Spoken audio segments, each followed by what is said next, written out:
Listrik statis. Pengertian listrik statis. Listrik statis adalah suatu kumpulan muatan listrik dalam jumlah tertentu yang tidak mengalir atau tetap atau statis.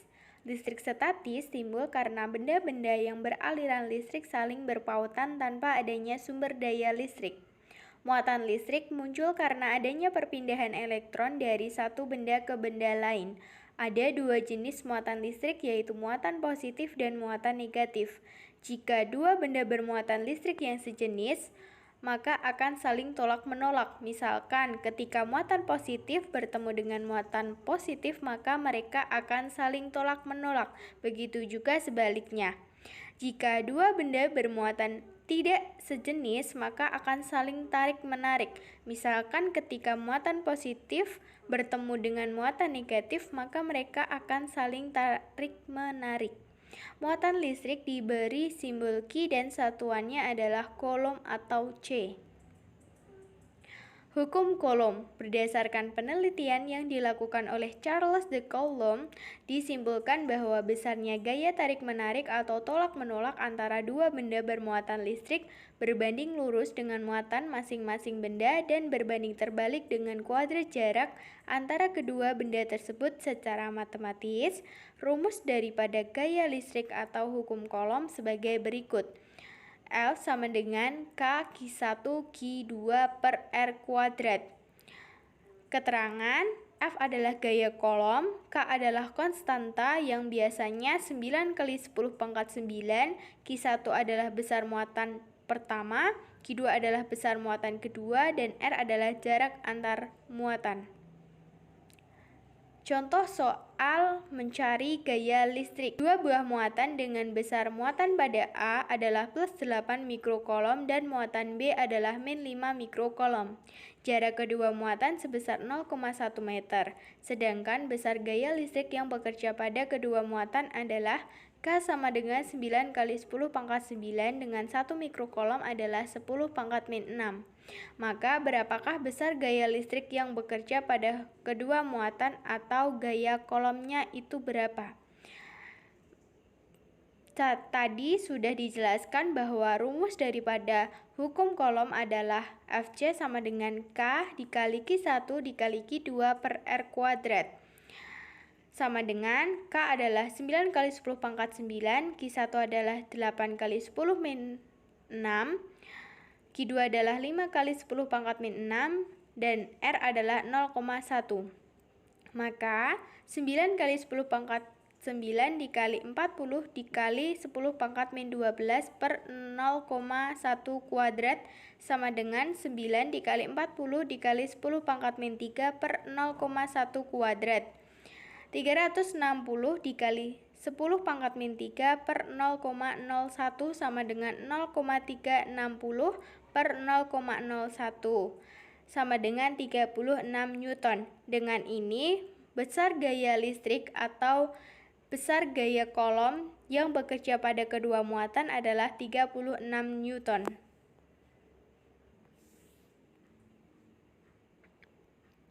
Medan listrik.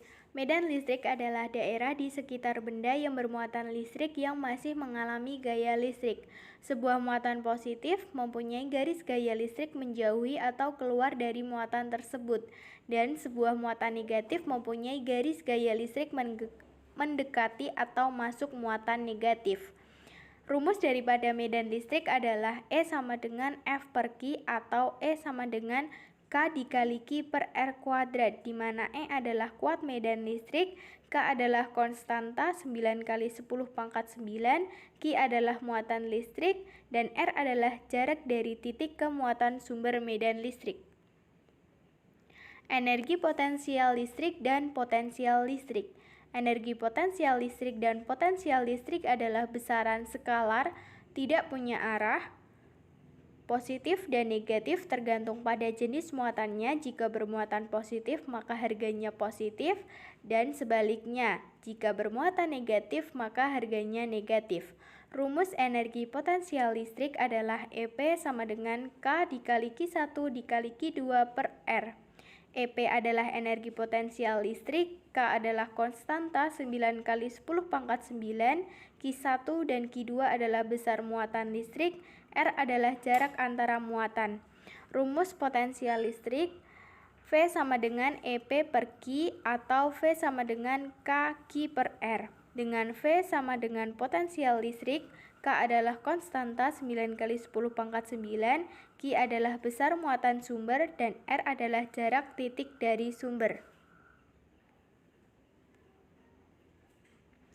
Contoh soal energi potensial listrik. Jika diketahui suatu gambar seperti yang tertera, disuruh mencari energi potensial dari Q terhadap Q1, di mana Q bisa disebut sebagai titik A. EP1 sama dengan 9 kali 10 pangkat 9 dikali 2 kali 10 pangkat min 6 dikali 4 dikali 10 pangkat min 6 per 2 dikali 10 pangkat min 2 sama dengan 36 dikali 10 pangkat min 1 atau 3,6 Joule, di mana muatannya adalah positif. Energi potensial dari Q terhadap Q2 atau EP2 sama dengan 9 kali 10 pangkat 9 dikali 2 kali 10 pangkat min 6 dikali 4 dikali 10 pangkat min 6 per 2 kali 10 pangkat min 2 sama dengan 36 dikali 10 pangkat min 1 sama dengan 36 Joule. Energi potensial totalnya berarti EP1 ditambah EP2, di mana diketahui bahwa EP1 adalah plus 3,6, EP2 adalah min 3,6, maka 3,6 ditambah min 3,6 sama dengan 3,6 dikurangi 3,6 sama dengan 0.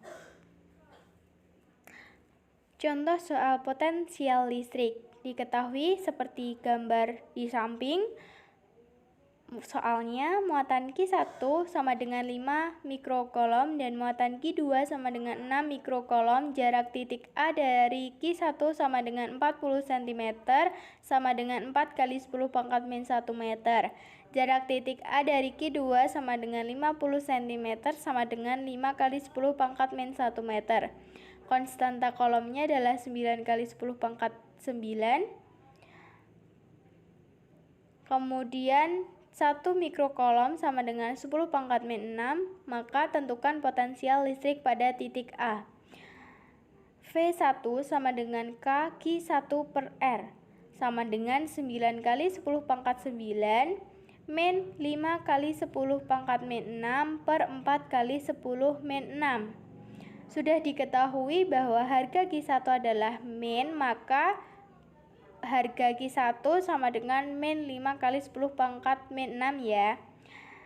Lanjutkan, 9 kali 10 pangkat 9 min 5 dikali 10 pangkat 5 per 4 sama dengan min 45 dikali 10 pangkat 4 per 4 sama dengan min 11,25 dikali 10 pangkat 4.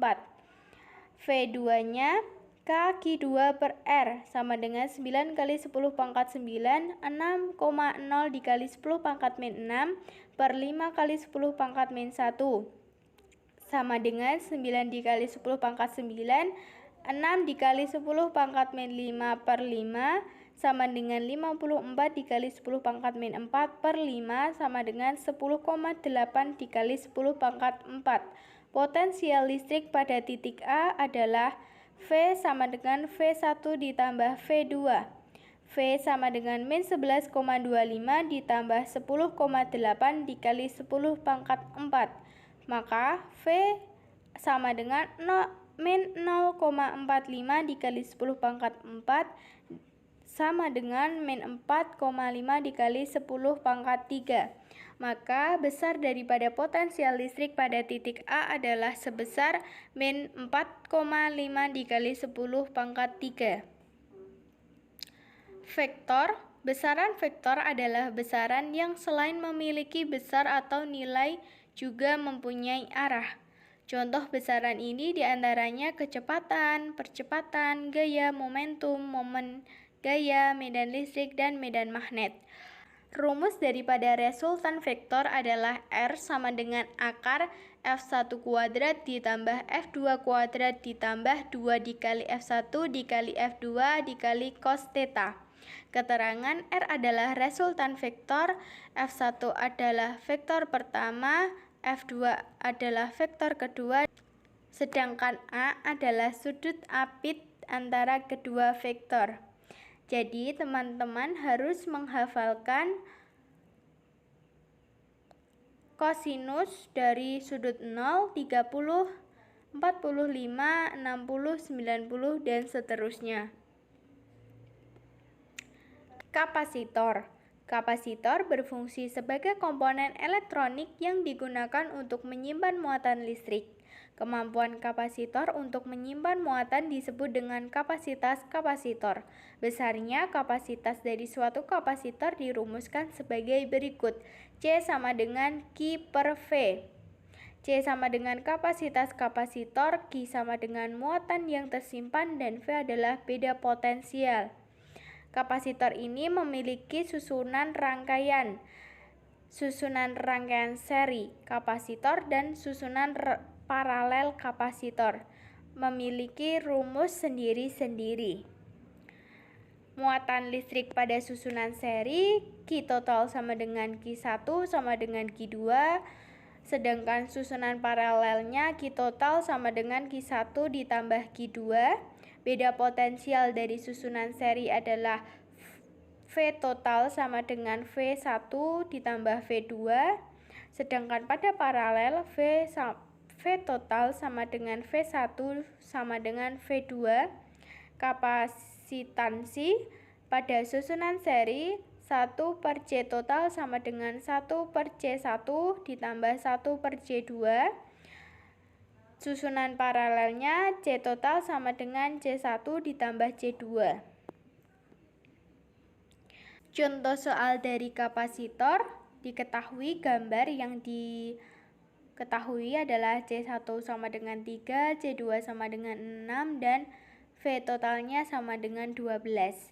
Karena rangkaian tersebut adalah rangkaian seri, maka ketika disuruh mencari C totalnya adalah 1 per C total sama dengan 1 per 3 ditambah 1 per 6 sama dengan 3 per 6, sehingga CT-nya adalah 2.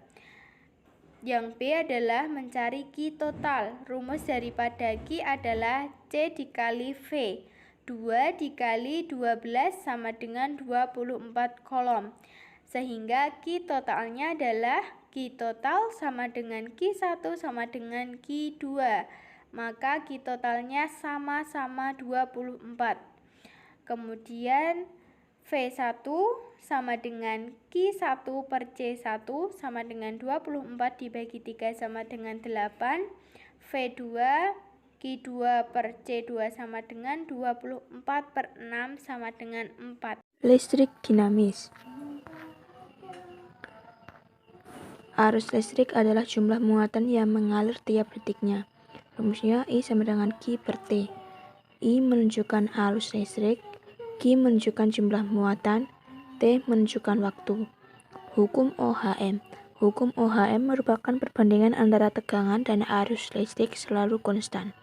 Rumusnya R sama dengan V per I, di mana R menunjukkan hambatan, V menunjukkan tegangan, I menunjukkan arus. Hukum 1 Kirchhoff. Bunyinya jumlah arus yang menuju titik cabang sama dengan jumlah arus yang meninggalkannya. Rangkaian hambatan. Rangkaian hambatan dibagi menjadi dua macam. Yang pertama, rangkaian paralel. Ini merupakan contoh gambar rangkaian paralel. Untuk menentukan R total di rangkaian paralel, yaitu 1 per R total sama dengan 1 per R1 ditambah 1 per R2. Untuk V total sama dengan V1 sama dengan V2. Jika V totalnya 2, maka V1 dan V2 sama dengan 2. Untuk menentukan I total sama dengan I1 ditambah I2. Rangkaian hambatan yang kedua yaitu rangkaian seri. Ini merupakan contoh gambar rangkaian seri. Untuk menentukan R total di rangkaian seri sama dengan R total sama dengan R1 tambah R2, V total sama dengan V1 tambah V2, I total sama dengan I1 sama dengan I2.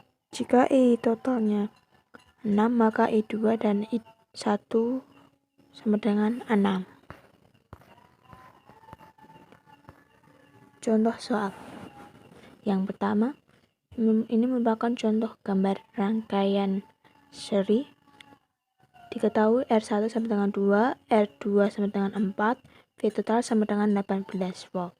Tentukan yang pertama R total, yang kedua I total, yang ketiga I2, yang keempat V1, yang kelima V2, yang keenam V total. Untuk menyelesaikan soal-soal ini di atas, yang pertama menentukan R total sama dengan R1 tambah R2. Di gambar tersebut R1 sama dengan 2, R2 sama dengan 4, maka 2 ditambah 4 sama dengan 6. Yang kedua I total sama dengan V total per R total. V total sama dengan 18, R total sama dengan 6, maka I total sama dengan 18 per 6 sama dengan 3 ampere. Yang ketiga, menentukan I2. Di dalam rangkaian seri, I2 sama dengan I total sama dengan I1, maka I2 sama dengan 3 ampere. Yang keempat, V1. V1 sama dengan R1 dikali I1 sama dengan 2 dikali 3 sama dengan 6 volt. Yang kelima, V2 sama dengan R2 dikali I2 sama dengan 4 dikali 3 sama dengan 12. Yang terakhir V total. V total sama dengan V1 ditambah V2, maka 6 ditambah 12 sama dengan 18 volt. Contoh soal yang kedua merupakan contoh gambar rangkaian paralel. Diketahui R1 sama dengan 5, R2 sama dengan 20, V total sama dengan 12. Tentukan yang pertama R total, yang kedua I total, yang ketiga I1, yang keempat I2, yang terakhir V1. Yang pertama, menentukan R total. RT sama dengan 1 per R1 ditambah 1 per R2, maka 1 per R total sama dengan 1 per 5 ditambah 1 per 20. Selanjutnya, samakan penyebutnya, maka 1 per R total sama dengan 4 per 20 ditambah 1 per 20. Sama dengan 1 R total sama dengan 5 per 20. Selanjutnya dikalikan silang, maka menjadi 5 R total sama dengan 20, R total sama dengan 4. Yang kedua, menentukan I total sama dengan V total per R total sama dengan 12 per 4 sama dengan 3 ampere. Yang ketiga, menentukan I1 sama dengan V1 per R1 sama dengan 12 per 5 menjadi 2,4 ampere. Yang keempat, menentukan I2 sama dengan V2 per R2 sama dengan 12 per 20, maka menjadi 0,6 ampere.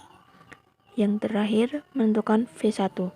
Di dalam rangkaian paralel, V1 sama dengan V total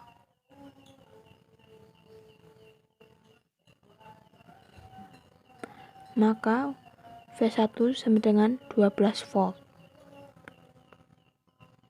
Hukum 2 Kirchhoff. Dalam hukum 2 Kirchhoff terdapat aturan-aturan. Yang pertama, tentukan arah lob atau jalur. Di sini bebas, searah, atau berlawanan jarum jam. Yang kedua, tentukan arah arusnya di satu titik cabang. Yang ketiga, jika ada jalur yang bertemu kutub positif, maka harga E sama dengan negatif dan sebaliknya. Jika arus searah dengan jalur panah, harga positif dan sebaliknya. Yang kelima, sigma E sama dengan sigma I kali R. Medan magnetik. Medan magnetik adalah ruang di sekitar suatu magnet yang masih mempunyai pengaruh magnetik jika ada benda lain diletakkan di ruang tersebut. Arah induksi magnet. Pada kawat lurus panjang berarus, garis-garis medan magnetiknya berbentuk lingkaran-lingkaran yang sepusat. Semakin jauh dari kawat, semakin kecil induksi magnetiknya. Untuk menentukan arah induksi magnetik, kita dapat menggunakan kaidah tangan kanan, yaitu ibu jari sebagai arah arus listrik dan keempat jari lainnya sebagai arah medan magnet. Medan magnet pada kawat yang dialiri arus listrik. Pada kawat lurus, rumus yang digunakan adalah B sama dengan mu 0 kali I per 2 PR. Sedangkan pada kawat melingkar, rumus yang digunakan adalah B sama dengan mu 0 kali I kali N per 2 PR. Gaya Lorentz. Gaya Lorentz adalah gaya yang timbul akibat adanya arus listrik dalam suatu medan magnet. Untuk arah dari gaya Lorentz selalu tegak lurus dengan arah kuat arus listrik dan induksi magnetik yang ada. Rumus gaya Lorentz. Rumus gaya Lorentz adalah F sama dengan B dikali I dikali L kali sin theta, di mana F merupakan gaya Lorentz, B merupakan induksi magnetik medan magnet, I merupakan kuat arus, L merupakan panjang kawat dalam medan magnet, dan theta sama dengan sudut yang diapit I dan B. Induksi elektromagnetik. Induksi elektromagnetik adalah gejala timbulnya arus listrik pada penghantar listrik akibat dari adanya perubahan medan magnet di sekitar penghantar. Konsep induksi elektromagnetik lahir dari percobaan Michael Faraday saat ia memasukkan medan magnet ke dalam suatu kumparan dan ternyata dihasilkan suatu arus yang mengalir. Lewat percobaan ini, Faraday berkesimpulan bahwa arus yang timbul di kumparan akan berbanding lurus dengan jumlah garis gaya magnetik pada kumparan tersebut.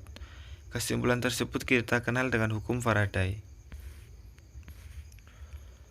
Secara matematis, rumus hukum Faraday merupakan GGL induksi sama dengan N dikali delta flux dibagi delta T, di mana arus listrik yang mengalir di kumparan tersebut dapat disebut juga dengan GGL induksi, sedangkan perubahan garis gaya magnet dapat disebut juga flux magnetik. Flux magnetik. Flux magnetik merupakan garis-garis medan magnetik yang menembus suatu permukaan bidang. Rumus flux magnetik merupakan flux sama dengan A dikali B dikali cos theta.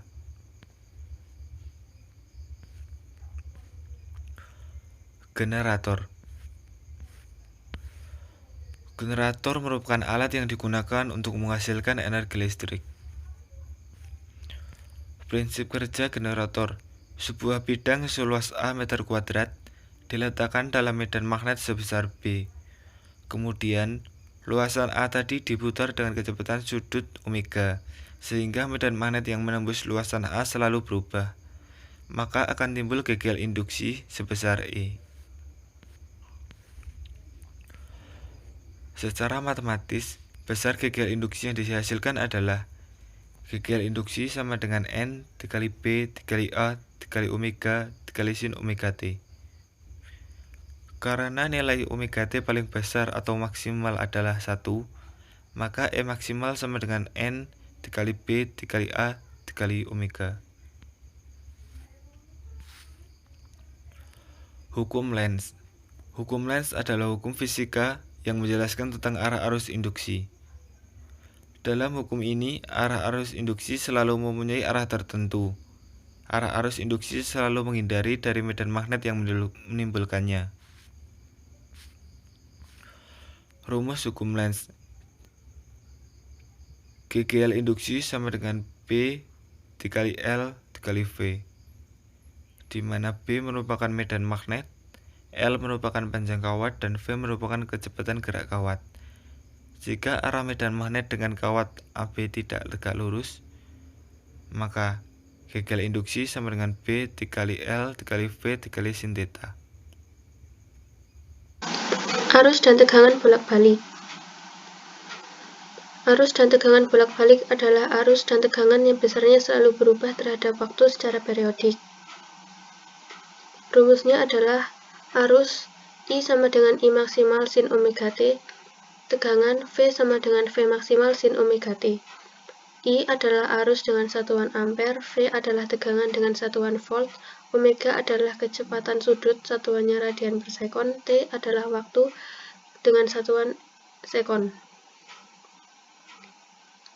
Nilai yang terbesar pada persamaan itu adalah nilai maksimum. Tetapi jika diukur dengan alat ukur ternyata memiliki nilai tersendiri. Nilai tersebut yang sering dipakai dalam kerja komponen listrik dan disebut nilai efektif. Arus efektif adalah nilai arus yang berbeda dengan nilai maksimum. Tegangan efektif adalah nilai tegangan yang berbeda dengan nilai maksimum. Rumus I efektif sama dengan I maksimal per akar 2, V efektif sama dengan V maksimal per akar 2. Pada prinsipnya, sumber arus bolak-balik bekerja melalui perputaran kumparan dengan kecepatan sudut tertentu yang berada dalam medan magnetik. Jenis-jenis rangkaian dalam rangkaian AC adalah rangkaian resistor, rangkaian induktor, dan rangkaian kapasitor. Yang pertama, rangkaian resistor. Sebuah resistor akan dialiri arus bolak-balik ketika dihubungkan dengan sumber tegangan bolak-balik. Fungsi rangkaian resistor dalam arus bolak-balik ialah untuk menurunkan potensial listrik dalam rangkaian atau sebagai pembatas arus listrik yang masuk. Berdasarkan grafik terlihat bahwa tegangan dan arus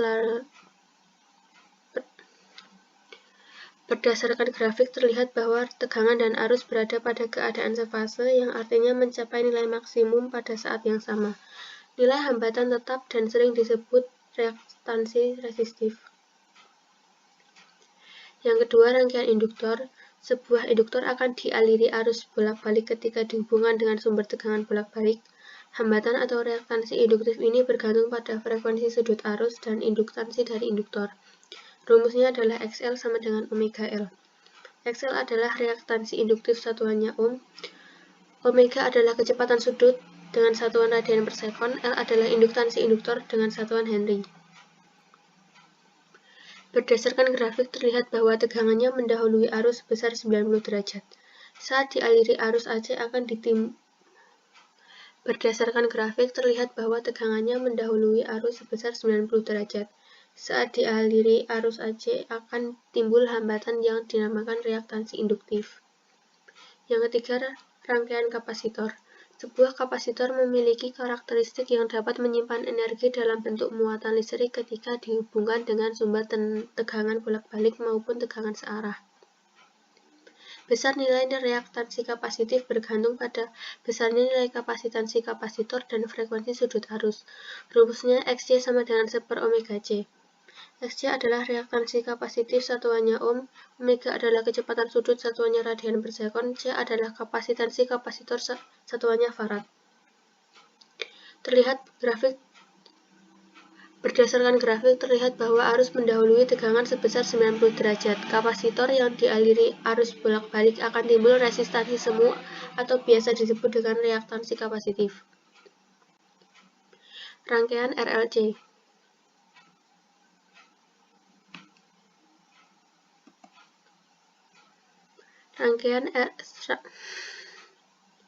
Rangkaian seri RLC pada arus bolak-balik terdiri dari resistor, induktor, dan kapasitor yang dihubungkan secara seri. Rangkaian tersebut disusun dan menimbulkan hambatan reaktansi resistif, reaktansi induktif, dan reaktansi kapasitif. Gabungan dari ketiga hambatan tersebut disebut impedansi dengan simbol Z. Rumus impedansi. Z kuadrat sama dengan R kuadrat ditambah dalam kurung XL kurangi XC dikuadratkan, atau Z sama dengan akar R kuadrat ditambah dalam kurung omega L dikurangi 1 per omega C dikuadratkan. Z adalah impedansi, R adalah hambatan, XL adalah reaktansi induktif, XC adalah reaktansi kapasitif. Berikut adalah contoh soal. Besar impedansi pada rangkaian tersebut adalah diketahui R sama dengan 500. Berikut adalah contoh soal. Besar impedansi pada rangkaian tersebut adalah diketahui R sama dengan 500 ohm, L sama dengan 8 Henry, C sama dengan 5 mikrofarad, omega sama dengan 100 radian per sekon. Ditanya Z. XL sama dengan omega L ditambah Yang ditanyakan adalah Z atau impedansinya. Yang pertama, dicari dulu reaktansi induktifnya, yaitu XL sama dengan omega L. 100 dikali 8 sama dengan 800 ohm. Kemudian dicari reaktansi kapasitif, XC sama dengan 1 per omega C, 1 per 100 kali 5 kali 10 pangkat 6 sama dengan 2000 ohm. Kemudian Z sama dengan akar R kuadrat ditambah dalam kurung XL dikurangi XC kuadrat sama dengan akar 500 kuadrat ditambah dalam kurung 800 dikurangi 2000 dikuadratkan sama dengan 1300 ohm.